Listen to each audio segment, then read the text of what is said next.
اعوذ باللہ من الشیطان اللعین الرجیم بسم اللہ الرحمن الرحیم الحمد للہ رب العالمین والصلاة والسلام علی اشرف الانبیاء والمرسلین حبیب الہ العالمین ابی القاسم محمد وعلی آلہ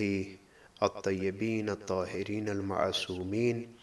واللعنۃ الدائمہ علی اعدائہم اعداء الدین۔ اما بعد، ماہ مبارک رمضان میں 9ویں جز کے ساتھ 9ویں سپارے کے ساتھ آپ کی خدمت میں حاضر ہیں، اور اس جزء قرآن مجید سے 10 پیغامات کا انتخاب کیا گیا ہے جو آپ کی خدمت میں عرض کرنے ہیں۔ 9ویں پارے میں ابھی سورہ مبارک اعراف کی گفتگو جاری ہے۔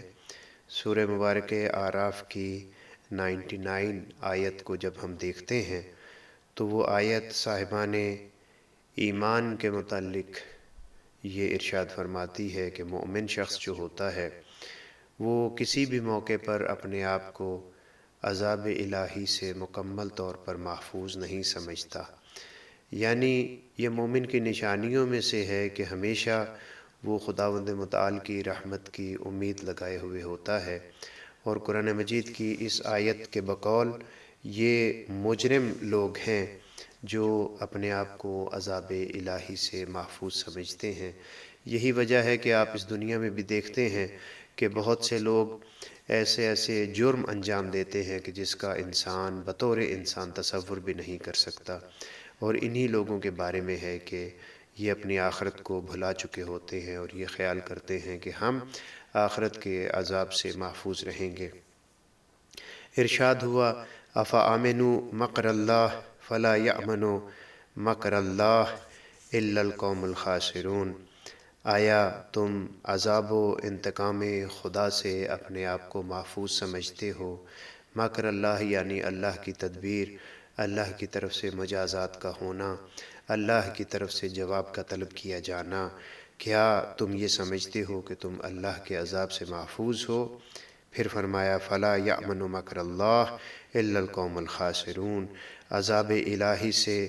تو فقط اور فقط خسارہ اٹھانے والے لوگ ہی اپنے آپ کو امان میں سمجھتے ہیں، اپنے آپ کو محفوظ سمجھتے ہیں۔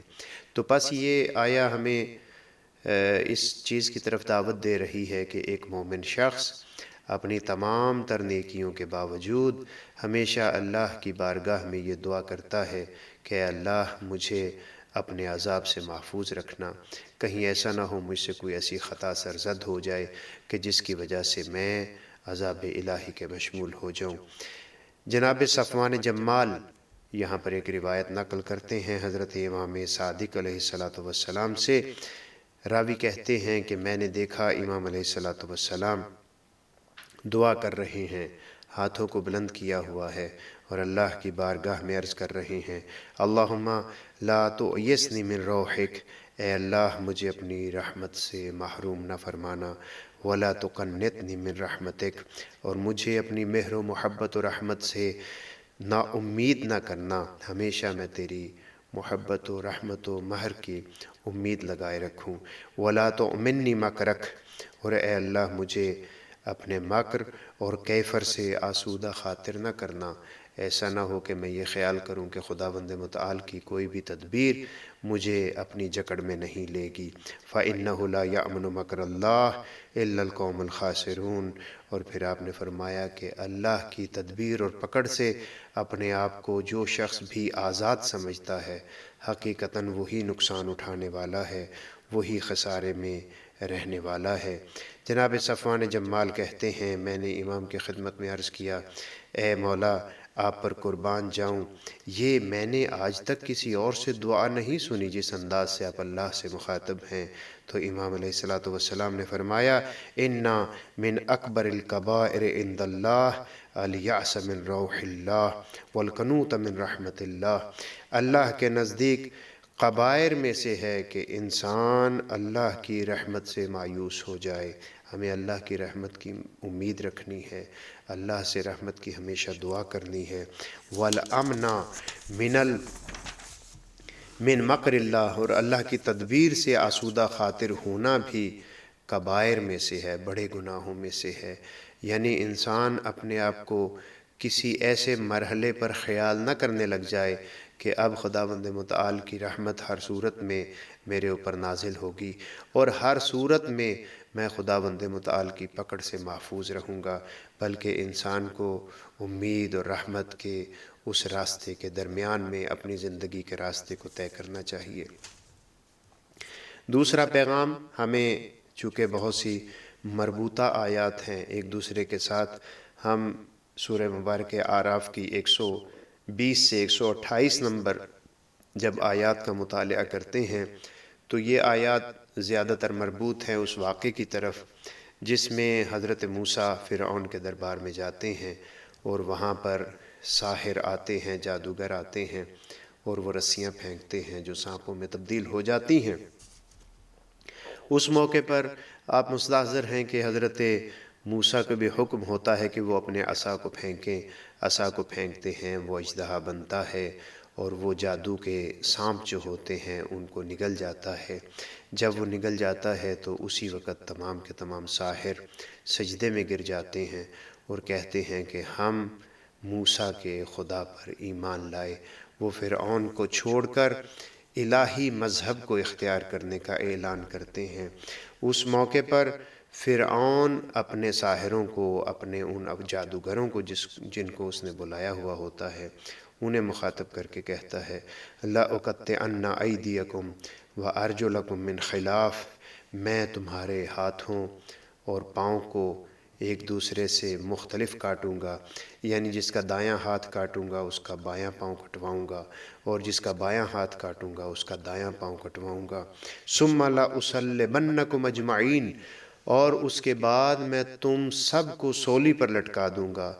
تمہیں پھانسی دے دوں گا، تمہیں قتل کر دوں گا۔ یہ ان لوگوں کو تہدید، دھمکی دی جا رہی ہے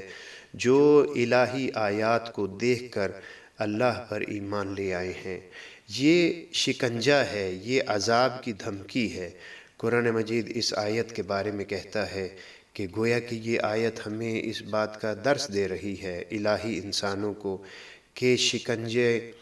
اور کسی کی طرف سے ظلم و ستم کے مقابلے پر صبر کرنا اور حق کے اوپر ثابت قدم رہنا الہی انسان کا کام ہے۔ جب فرعون جیسا اس زمانے کا طاقتور انسان یہ دھمکی دیتا ہے تو اس کے جواب میں فوراً وہ لوگ جو موسیٰ علیہ السلام کے اللہ پر یعنی خداوند متعال پر ایمان لا چکے ہوتے ہیں وہ فوراً کہتے ہیں قالوا انا الی ربنا منقلبون، تو ہمیں اگر مروا بھی دے گا، قتل بھی کروا دے گا تو پھر کوئی مسئلہ نہیں ہے، ہمارا رجوع تو اپنے اللہ کی طرف ہوگا، یعنی ہم اپنے رب کی طرف واپس لوٹ جائیں گے۔ وَمَا تَنْقِمُ مِنَّا إِلَّا أَنْ آمَنَّا بِآيَاتِ رَبِّنَا، لہذا ہمیں اس قسم کے انتقام اور اس قسم کے ظلم سے کسی بھی قسم کا کوئی خوف نہیں ہے کہ ہم خوف زدہ ہو جائیں کہ تو ہمارے ہاتھ کٹوا دے گا، ہمارے پاؤں کٹوا دے گا۔ ان آمنا بآیات ربنا، ہم اللہ کی نشانیوں پر ایمان لائے ہیں۔ لما جاءتنا ربنا، جبکہ یہ نشانیاں ہمارے پاس آ چکی ہیں۔ جب اللہ کی طرف سے ہمارے پاس نشانیاں آ گئی ہیں اور اللہ پر ہم محکم ایمان لے آئے ہیں تو پھر ہمیں تمہارے ظلم و زیادتی کا کوئی خوف نہیں ہے۔ پھر اپنے اللہ کی طرف مخاطب ہو کر کہتے ہیں ربنا افرغ علینا صبرا، اے اللہ ہمیں صبر کے فیض سے بہرہ مند فرما۔ افرغ علینا، ہمارے اوپر فیضان فرما، ہمارے اوپر لطف و کرم فرما کہ ہم صبر کریں اور اس ظلم کے مقابلے میں ڈٹے رہیں۔ وَتَوَفَّنَا مُسْلِمِينَ، اے اللہ ہمارا خاتمہ بالخیر ہونا چاہیے، ہم مریں تو مسلمان مریں۔ مرحوم طبرسی بھی یہاں پر بڑی خوبصورت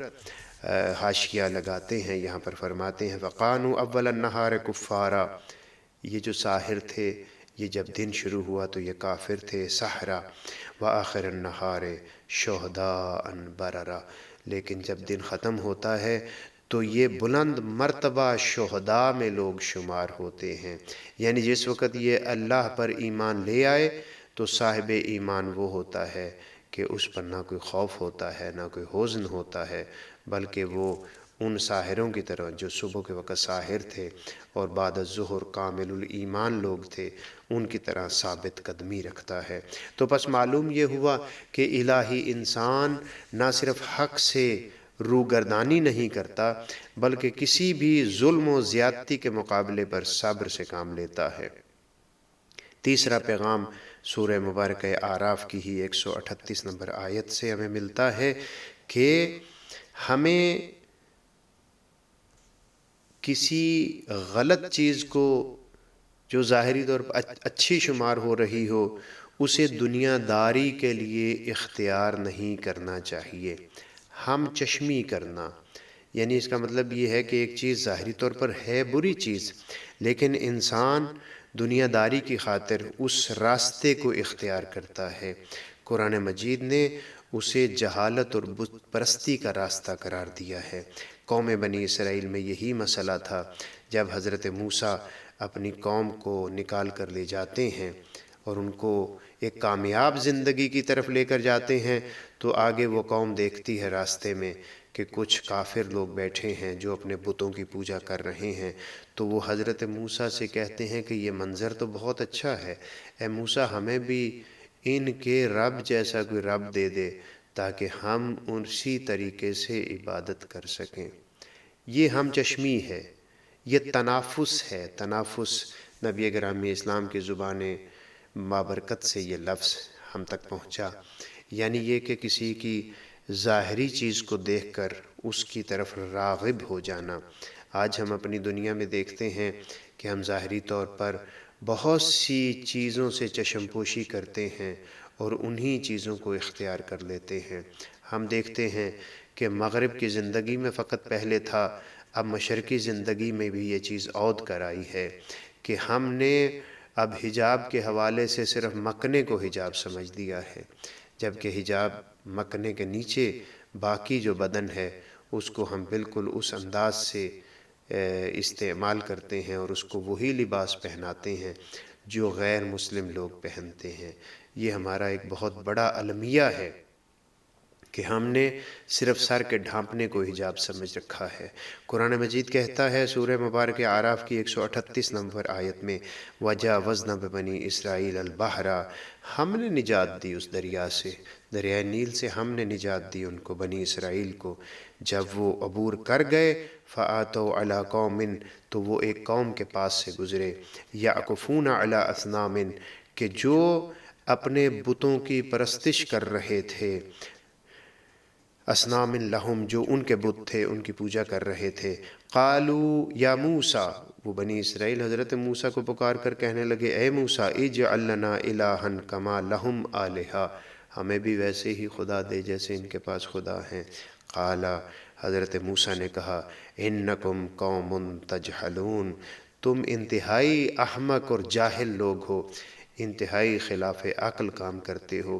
ابھی میں تمہیں ایک اتنے بڑے فتنے اور مارکے سے نکال کر لایا ہوں اور پھر تم دوبارہ ظاہری زندگی کی طرف لوٹ رہے ہو۔ ان کا عبادت کا انداز تمہیں اچھا لگ رہا ہے، لہٰذا اس انداز کو اختیار کر رہے ہو جو کہ اسلام کا انداز نہیں ہے۔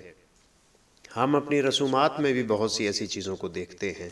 جو پر صغیر پاک و ہند کی وجہ سے ہم نے دوسری غیر مسلم اقوام سے لی اور اپنے ہاں ان کو مقدس بنا لیا۔ لہٰذا یہ آیت ہمیں اس طرف بھی رہنمائی کرتی ہے کہ ہماری عزاداری، ہمارا اہل بیت علیہم السلام سے محبت کے اظہار کا ذریعہ طریقہ وہ ہونا چاہیے جو اہل بیت علیہم السلام نے ہمیں فرمایا ہے، ہماری رہنمائی کی ہے۔ نبی گرامی اسلام سے حدیث نقل ہوئی کہ نبی گرامی اسلام فرماتے ہیں کہ میں اپنی آئندہ امت کی ایک اجتماعی گرفتاری کی طرف تم لوگوں کو متوجہ کرنا چاہتا ہوں، ایک اجتماعی بیماری کی طرف، اور وہ بیماری یہ ہے التنافس فی الدنیا۔ تنافس فی الدنیا یعنی ہم چشمی کرنا، جس طریقے سے ایک اور شخص ایک عمل انجام دے رہا ہے ولو وہ عمل درست نہ ہو، غلط عمل ہو، اسی طریقے سے خود بھی عمل کرنا، یعنی برے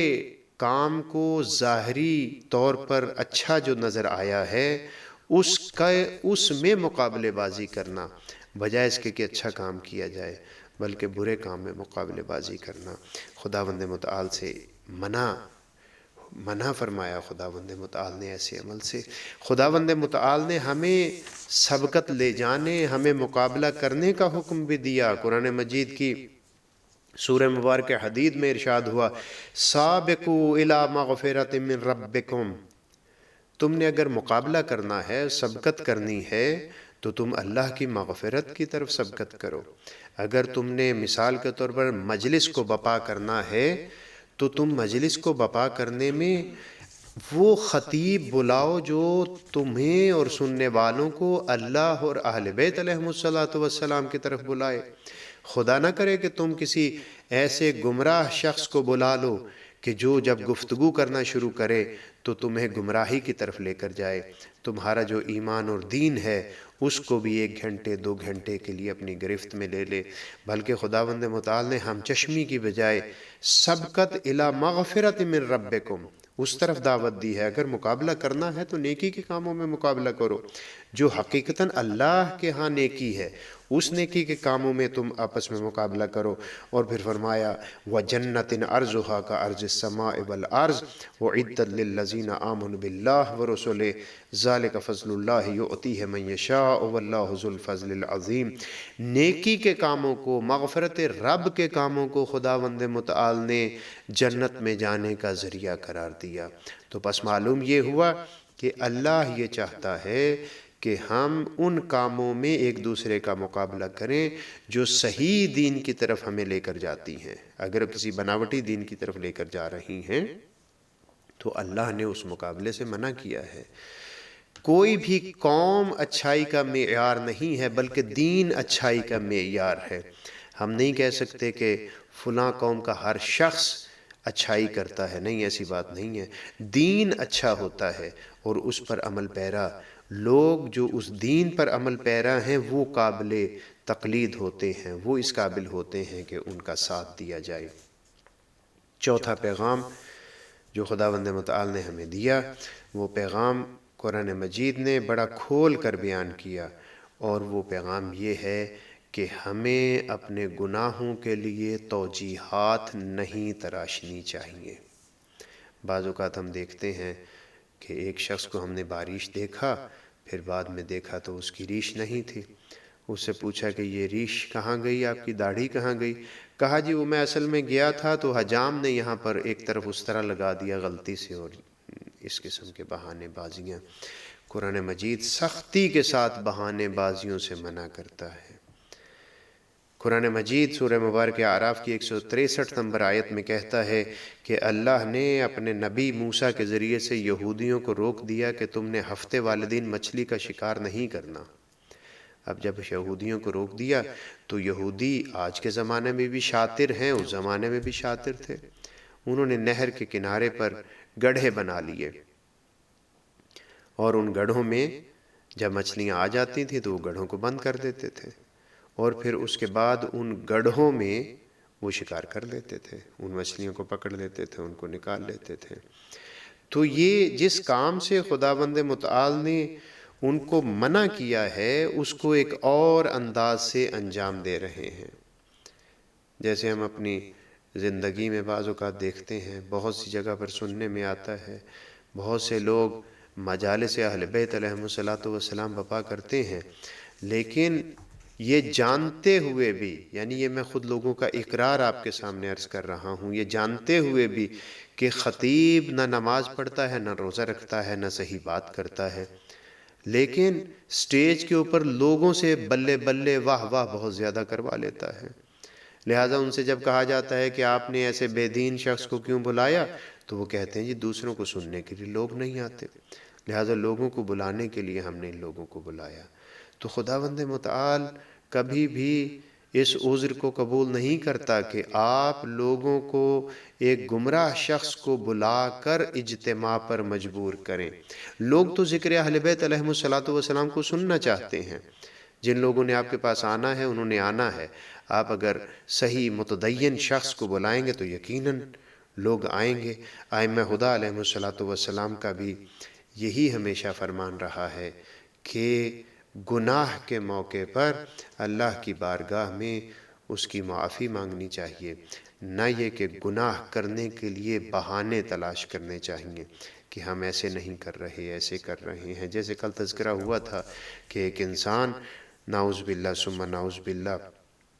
اس انداز سے شراب پیے کہ مثلا وہ یہ کہے کہ یہ اس پروسیس سے نہیں گزری بلکہ اس طریقے سے یہ کام کیا گیا ہے، یہ تو جی اس کے کین کے اوپر لکھا ہوا ہے کہ یہ نچوڑی ہوئی چیز ہے، یہ گرینڈ کی ہوئی چیز ہے، یہ شراب نہیں ہے، تو یہ عذر گناہ بدتر از گناہ ہوگا۔ خداوند متعال کسی بھی صورت میں گناہ کی توجیہ کو پسند نہیں کرتا، لہٰذا ہم سب کی یہ ذمہ داری ہے، قرآن مجید کا یہ پیغام ہے کہ ہمیں ایسے گناہوں کی کبھی بھی توجیہ نہیں کرنی چاہیے کہ جو ہیں گناہ، ہم بھی جانتے ہیں گناہ ہے، لیکن ہم اس کی توجیہ یوں کرتے ہیں کہ جیسے یہ بے ضرر گناہ ہے یا کم ضرر گناہ ہے۔ پانچواں پیغام اس جزء نحم سے 9ویں پارے سے ہمیں ملا۔ خداوند متعال یہ فرماتا ہے کہ جو میں نے تمہیں قوا دیے ہیں، جو قوتیں تمہیں دی ہیں، ادراک کی، حس کی طاقت ہے، لمس کی طاقت ہے، گفتگو کی طاقت ہے، سننے کی طاقت ہے، یہ تمہارے اوزار ہیں، یہ تمہارے ابزار ہیں، انہیں صحیح مقام پر خرچ کرنا چاہیے۔ سورہ مبارک اعراف میں 179 آیت میں خداوند متعال نے متوجہ کیا اور مومنین کی نشانیاں بتائیں، لَهُمْ قُلُوبٌ لا يفقهون بها وَلَهُمْ أَعْيُنٌ لا يُبْصِرُونَ بها وَلَهُمْ آذَانٌ لا يسمعون بها أُولَئِكَ كَالْأَنْعَامِ بَلْ هُمْ أَضَلُّ أُولَئِكَ هُمُ الْغَافِلُونَ۔ یہ ان لوگوں کے متعلق کہا کہ جو صاحب ایمان نہیں ہیں، جو غافل ہیں، تو پس صاحب ایمان سے خدا یہ تقاضا کرتا ہے کہ اس کا قلب فقیہ ہونا چاہیے، اس کی آنکھیں بابصیرت ہونی چاہیے، اس کے کان اللہ کی یاد کو سننے والے ہونے چاہیے،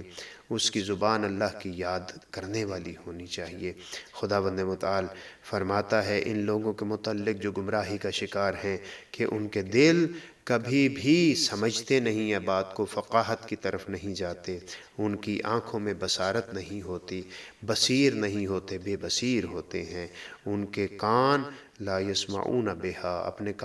کانوں میں کبھی بھی کوئی اچھی بات داخل نہیں ہونے دیتے۔ بلکہ ہم دیکھتے ہیں معاشرے میں کہ اگر کسی کی اولاد کو، ہم تک یہ خبر پہنچی، کسی کی اولاد کو اگر دین سکھانے کی کوشش کی جائے، اگر بعض اوقات ایسی مساجد موجود ہیں جہاں پر توضیح المسائل کا درس اگر دینے کی کوشش کی جائے تو متولیان مسجد آ جاتے ہیں کہ یہ توضیح المسائل کے ذریعے سے ہمیں مقصر بنانا چاہتا ہے مولانا صاحب۔ تو گویا کہ ایسے گمراہ لوگ لا یفقہون بہا، ان کے کان لا یسمعون بہا، وہ اللہ کی آیات اور نشانیوں کو اپنے قریب نہیں پھٹکنے دیتے۔ قرآن کہتا ہے کہ وہ جانور نہیں بلکہ جانوروں سے بدتر ہیں، اور یہ وہی لوگ ہیں جو غافل ہیں اور غفلت کی وجہ سے وہ گمراہی میں رہنے والے ہیں۔ حضرت امام جعفر صادق علیہ السلام کی خدمت میں ایک شخص حاضر ہوا اور اس نے خواہش کی کہ اے مولا مجھے کچھ نصیحتیں کیجئے۔ آپ نے فرمایا ان کان الشیطان عدوا فالغفلۃ لماذا، اگر تمہیں یہ پتہ ہے کہ شیطان تمہارا دشمن ہے تو پھر تم شیطان سے غافل کیوں ہو؟ یعنی امام معصوم اس چیز کی طرف اشارہ فرما رہے ہیں کہ یہ طے ہے کہ شیطان ایک الہی انسان کو ہمیشہ نقصان پہنچانے کی کوشش میں ہوتا ہے۔ جب نقصان پہنچانے کی کوشش میں ہے تو پھر تمہیں شیطان سے کبھی غفلت نہیں کرنی چاہیے، ہمیشہ یاد خدا میں مشغول رہنا چاہیے تاکہ شیطان تمہارے اوپر غلبہ نہ کر سکے۔ شیطان تو نبی کو جنت سے زمین پر بھجوا دیتا ہے، لہٰذا اپنے آپ کو ہمیشہ شیطان سے محفوظ رکھنے کے لیے خداوند متعال سے توفیق طلب کرتے رہنا چاہیے تاکہ انسان شیطان کے وار کو سمجھ سکے اور اس وار سے بچ سکے۔ چھٹا پیغام جو سورہ مبارک اعراف کی 201 نمبر آیت سے جس کا استفادہ کیا گیا، اس میں ایک قرآنی اور الہی انسان کے متعلق خداوند متعال کی خواہش یہ ہے، خداوند متعال یہ چاہتا ہے کہ کہ الہی انسان ہمیشہ اپنے آپ کو یاد خدا میں مشغول رکھے اور شیطان سے اپنے آپ کو شیطان کے وسوسے سے، اس کی شیطانیوں سے، اس کے بہکاوے سے اپنے آپ کو بچانے کی کوشش کرے۔ قرآن مجید میں ارشاد ہوا 201 نمبر آیت میں، ان الذین اتقوا اذا مسهم طائف من الشیطان تذکروا فاذا هم مبصرون۔ اس بات میں کوئی شک و شبہ نہیں ہے کہ جب صاحبان تقوی کے پاس شیطانی گروہ آتے ہیں انہیں گمراہ کرنے کے لیے، تو جب بھی ان کے قریب شیطانی وسوسہ پھٹکتا ہے ان کے قریب آتا ہے، تو وہ اللہ کو یاد کرتے ہیں، وہ قیامت کو یاد کرتے ہیں، اور جب وہ یاد کرتے ہیں تو وہ فوراً بابصیرت ہو جاتے ہیں، بینا ہو جاتے ہیں، وہ نابینا نہیں رہتے، بینا ہو جاتے ہیں، اور پھر شیطان کے نرغے سے آزاد ہو جاتے ہیں۔ تو پس خداوند متعال شیطان اس کے وسوسے سے بچنے کا ایک ہی راستہ بتا رہا ہے کہ یاد خدا اور قیامت کا خوف تمہیں ہر موقع پر ہونا چاہیے۔ یہ دو چیزیں مبدا اور معاد پر کامل ایمان تمہارا تمہیں ہمیشہ شیطان سے محفوظ رکھے گا۔ ساتواں پیغام قرآن مجید نے ایک الہی انسان کو یہ دیا کہ قرآن مجید کی اتنی عظمت ہے کہ جب قرآن مجید کی تلاوت کی جائے تو استماع کرو۔ استماع یہ ہوتا ہے توجہ کے ساتھ سننا۔ ایک لفظ سماع استعمال ہوتا ہے، یعنی کانوں میں آواز کا آنا، سننا۔ استماع یہ ہوتا ہے کہ توجہ سے، غور سے سننا۔ قرآن مجید کی 204 نمبر آیت سورہ مبارکہ اعراف میں ذکر ہوا، وَإِذَا قُرِئَ الْقُرْآنُ فَاسْتَمِعُوا لَهُ وَأَنصِتُوا لَعَلَّكُمْ تُرْحَمُونَ۔ صاحبان ایمان سے کہا گیا جس وقت قرآن مجید پڑھا جائے تو کان لگا کر اسے سنا کرو اور خاموشی اختیار کیا کرو، اپنی باتوں میں مشغول نہ ہو جایا کرو۔ کیوں؟ اس لیے کہ رحمت خداوند متعال میں تم اس وقت غرق ہو سکتے ہو۔ تمہیں رحمت خداوند متعال اس وقت ملے گی جب قرآن کو غور سے اور خاموشی کے ساتھ سنو گے۔ کتنا آسان نسخہ ہے کہ قرآن پڑھا جا رہا ہے، انسان اس پر غور و فکر کرے اور اس سے نصیحت حاصل کرے، خاموشی اختیار کرے، تو رحمت خدا اسے حاصل ہو جائے گی۔ حضرت امام جعفر صادق علیہ السلام سے ایک حدیث تفسیر عیاشی میں ذکر ہوئی۔ امام فرماتے ہیں اذا قرئ عندک القرآن وجب علیک الانصات والاستماع۔ امام علیہ السلام نے فرمایا جس وقت تمہارے پاس قرآن کو پڑھا جائے تو تمہارے اوپر لازم ہے کہ تم سکوت اختیار کرو اور کان لگا کر قرآن مجید کو سنو۔ تو پس معلوم یہ ہوا کہ اگر قرآن مجید کو توجہ سے سنا جائے تو خداوند متعال اس متوجہ شخص کی مدد یوں فرماتا ہے کہ آہستہ آہستہ قرآن مجید اس کے بدن میں، اس کی روح میں، اس کے خون میں شامل ہونا شروع ہو جاتا ہے۔ آٹھواں پیغام یہ بھی سورہ مبارکہ اعراف سے 205 نمبر آیت، وہاں پر ذکر ہوا کہ حضرت انسان جو کہ اپنے آپ کو قرآنی انسان کہلواتا ہے، الہی انسان بنانا چاہتا ہے، اس کے لیے ضروری ہے کہ ہر موقع پر اللہ کو یاد کرے، اللہ کی یاد سے اسے غافل نہیں ہونا چاہیے۔ ارشاد ہوا وَاذْكُر رَبَّكَ فِي نَفْسِكَ تَضَرُّعًا وَخِيفًا۔ اپنے رب کو یاد کرو تضرع کے ساتھ، اللہ کی بارگاہ میں خشوع و خضوع کے ساتھ، وخیفہ خوف و ترس کے ساتھ اپنے اللہ کو یاد کرو، ودون الجہر من القول، اور اس میں جب اللہ کو یاد کرو تو بڑی بلند آواز کے ساتھ یاد نہیں کرو، ایسے نہیں یا اللہ اس انداز سے پکارنا کہ ارد گرد کے سننے والے یوں سمجھیں کہ یہ اللہ کو پکارنے کی بجائے اللہ کو نعوذ باللہ شاید اپنے برابر سمجھتے ہوئے اس انداز سے بلا رہا ہے۔ اللہ کو یہ پسند نہیں ہے کہ اللہ کو گرجدار اور اونچی آواز سے پکارا جائے، لہٰذا فرمایا دون الجہر من القول، بلند آواز سے نہیں۔ بلند آواز سے مراد یہاں پر وہی آواز ہے جو ایک عام شخص کو بلانے کے لیے استعمال ہوتی ہے، اور اسے بھی خدا پسند نہیں کرتا، چاہیے کہ اللہ کو اس انداز سے بلایا جائے، بالغدو والآصال۔ اور فرمایا کہ صبح و شام خداوند متعال کو یاد کرو، وَلَا تَكُن مِّنَ الْغَافِلِينَ، خداوند متعال کو یاد کرنے میں کسی قسم کا غفلت کا شکار نہ ہو جانا، وگرنہ تم غافلین میں سے کہلاؤ گے۔ تو پس ہمارے پاس کچھ اس آیہ مجیدہ سے جو آداب آئے وہ یہ ہیں کہ پہلا ادب یہ ہے کہ ذکر خدا دل میں بھی ہونا چاہیے، دوسرا یہ کہ ذکر خدا خضوع و خشوع و تواضع سے ہونا چاہیے، تیسرا یہ ہے کہ خداوند متعال کا جب ذکر کیا جائے تو قلبی خوف اس کی عظمت کا ہونا چاہیے، اور آرام اور آہستہ انداز سے خدا کو پکارنا چاہیے۔ اور پانچواں پیغام اس آیت سے ہمیں یہ ملا کہ ہمیشہ مسلسل اللہ کی یاد میں انسان کو مشغول ہونا چاہیے۔ زندگی میں جو بھی کام انجام دے رہا ہے اس میں وہ اللہ کو یاد کرے گا تو اللہ اسے ہر مقام پر پھسلنے سے بچائے گا اور وہ الہی طور طریقوں کے مطابق اپنی زندگی کو گزارے گا۔ نواں پیغام، انتہائی اہم پیغام جس کی بہت زیادہ ضرورت معاشرتی طور پر آج بھی معاشرے میں ہے، پہلے بھی یقیناً ایسا ہی تھا، وہ معاشرتی ضرورت یہ ہے کہ قرآن ہمیں یہ حکم دے رہا ہے کہ اللہ کی مخالفت سے بھی بچو اور ایک دوسرے کے درمیان بھی ہمیشہ محبت اور اخوت کے رشتے کو برقرار رکھو۔ لوگوں کے درمیان غلط فہمیاں نہ پھیلاؤ بلکہ لوگوں کے درمیان خوش فہمیاں پھیلاؤ، لوگوں کو اچھی باتوں کی طرف لے کر آؤ۔ لہذا سورہ مبارک انفال کی پہلی ہی آیت میں ارشاد ہوا فاتقوا اللہ، اللہ کے فرمان کی مخالفت کرنے سے اپنے آپ کو بچاؤ، تقوی الہی اختیار کرو، وَأَصْلِحُوا ذَاتَ بَيْنِكُمْ، اور آپس میں محبت اور آشتی کے ساتھ رہو، خلوص و پیار و محبت کے ساتھ رہو۔ یعنی اہل ایمان شخص وہ لوگ ہیں جو مومنین کے درمیان ہمیشہ محبت کو پروان چڑھاتے ہیں۔ مولا کائنات امیر المؤمنین علیہ السلام رسول اللہ صلی اللہ علیہ وآلہ وسلم سے نقل فرماتے ہیں، اصول کافی میں تذکرہ ہوا اس حدیث کا،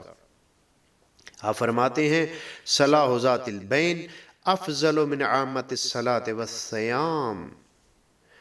مومنین کے درمیان اصلاحی رابطہ قائم کرنا، ان کے درمیان میں سے قدورتوں کو دور کرنا، غلط فہمیوں کو دور کرنا، نمازوں اور روزوں سے برتر ہے۔ نماز اور روزہ انسان اپنے لیے انجام دیتا ہے، اصلاح دوسروں کے لیے انجام دیتا ہے، دوسروں کے لیے کیا جانے والا کام خدا کی بارگاہ میں اپنی نماز اور اپنے روزے سے افضل قرار پاتا ہے۔ دسواں اور آخری پیغام خداوند متعال نے مومنین کو دیا، ہر زمانے کی ضرورت، آج کے زمانے کی بھی ضرورت، جب مومنین کو ہر طرف سے کفر و الحاد و یہود و حنود نے گھیرا ہوا ہے، خداوند متعال نے وہاں پر ایک جنگ کی تصویر کشی کی ہے سورہ مبارک انفال کی 14 اور 15 نمبر آیت میں، اور فرمایا ہے کہ مومن شخص وہ ہے جو دشمن کے ساتھ جنگ کرتے ہوئے کبھی بھی اپنی پشت نہیں دکھاتا، کبھی اپنی پشت نہیں دکھاتا۔ قرآن مجید میں سورہ مبارکہ انفال کی 14ویں آیت کا آخری حصہ ارشاد ہوا ذالکم فذوقوہ، جو دشمن ہے، دشمن خدا ہے، مسلمانوں کے مقابلے پر آیا ہے، اس کو کہا جا رہا ہے کہ یہ جو اب تمہیں شکست ہو گئی ہے اور تم زخمی ہو رہے ہو یا پکڑے جا رہے ہو یا مر رہے ہو، اس کو چکھو، اسے اب چکھو، یہ تم مسلمانوں کے مقابلے پر آئے تھے، اب اسے برداشت کرو۔ وَأَنَّ لِلْكَافِرِينَ عَذَابَ النَّارِ، دنیا میں یہ عذاب ہے اور پھر آخرت میں بھی تمہارے لیے عذاب ہے۔ یعنی اللہ نے یہ بتا دیا کہ جو مومن کے مقابلے پر آتا ہے دنیا و آخرت میں اس کے لیے عذاب ہے۔ اور آگے فرمایا یا ایھا الذین آمنوا اذا لقیتم الذین کفروا زحفا فلا تولوہم الادبار، اے صاحبان ایمان جب تم کفار کے ساتھ ملاقات کرو، جب تمہاری جنگ ہو کفار کے ساتھ، اور آگے لفظ زحفہ استعمال ہوا، زحف یعنی تدریجاً کسی کے قریب ہونا اور اس کو پیچھے کی طرف دھکیلنا، گویا کہ اشارہ ہے کہ جب گھمسان کی جنگ ہو اور تم تیزی کے ساتھ غلبہ نہ پا سکو بلکہ مسلسل کوشش اور زحمت اور حملے کے ساتھ دشمن کو پیچھے کرو، اس طرف اشارہ کیا، یعنی گھمسان کی جنگ تمہاری جب کفار کے ساتھ ہو، فَلَا تُوَلُّوهُمُ الْأَدْبَارَ، ایسا نہ ہو کہ کہیں اس گھمسان میں تمہارے پاؤں اکھڑ جائیں، خبردار دشمن کی طرف پشت نہ کرنا۔ پس ایک الہی انسان جب دشمن کے مقابلے پر نکلتا ہے تو اللہ کے نزدیک اسے یہ اجازت نہیں ہے کہ وہ دشمن کو پشت دکھائے، دشمن کے مقابلے پر اس کے پاؤں اکھڑ جائیں۔ بہت ہی معروف وہ کلام جو جناب ابن عباس نے مولا امیر المؤمنین کی زرہ کو دیکھتے ہوئے کیا تھا اور کہا تھا کہ اے فرزند ابی طالب، آپ کی زرہ ایک طرف ہے، سینے کی طرف ہے، پشت کی طرف نہیں ہے، یہ کیسی زرہ ہے؟ آپ کے اوپر پشت سے حملہ ہو سکتا ہے۔ تو مولا کائنات نے اس موقع پر ابن عباس کو مخاطب کرتے ہوئے فرمایا تھا، اے ابن عباس، تمہیں ڈرنے کی ضرورت نہیں ہے، مجھے اپنے رب کی قسم ہے کہ میں نے کبھی بھی دشمن کی طرف پشت نہیں کی کہ مجھے اپنی زرہ پشت کی طرف سے بھی بنوانی پڑے۔ یعنی قرآن مجید کے احکامات کی روشنی میں اگر کوئی کامل ترین انسان جنگ کے میدان میں نظر آتا ہے تو مولا کائنات امیر المؤمنین علی ابن ابی طالب علیہ السلام ہے۔ قرآن نے کہا تمہیں پشت کرنے کی اجازت نہیں ہے۔ مولا کائنات سید و سردار مجاہدین کو ابن عباس کہتے ہیں کہ آپ کی زرہ پشت کی طرف سے نہیں ہے، تو مولا امیر المومنین فرماتے ہیں کہ میں وہ شخص نہیں ہوں کہ جو میدان میں پشت دکھاؤں۔ یعنی مکمل طور پر اگر کوئی الہی انسان ہونے کا حقدار ہے تو مولا امیر المؤمنین علیہ السلام کی ذات بابرکات ہے۔ خداوند متعال ہمیں حقیقی معانی میں مولا امیر المؤمنین کے پیروکار بننے کی توفیق عنایت فرمائے۔ والسلام علیکم ورحمۃ اللہ وبرکاتہ۔